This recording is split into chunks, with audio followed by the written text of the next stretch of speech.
Xazinem Tortil Tarbiyalash Markazi hammamizning xazinasi.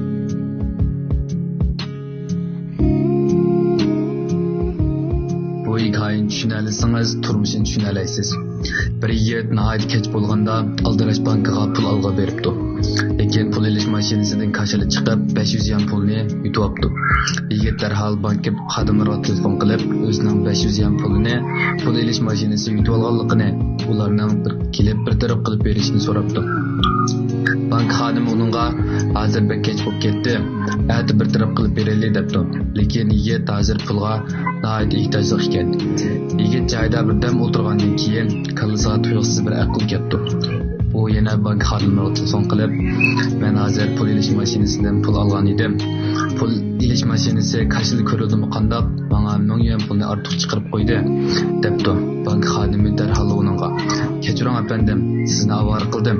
Siz joyingizda turib tursangiz, men hozirla yetib boraman." Debdi-da 10 minutgacha yetib keldi. Yigitning masalasi hal bo'ldi.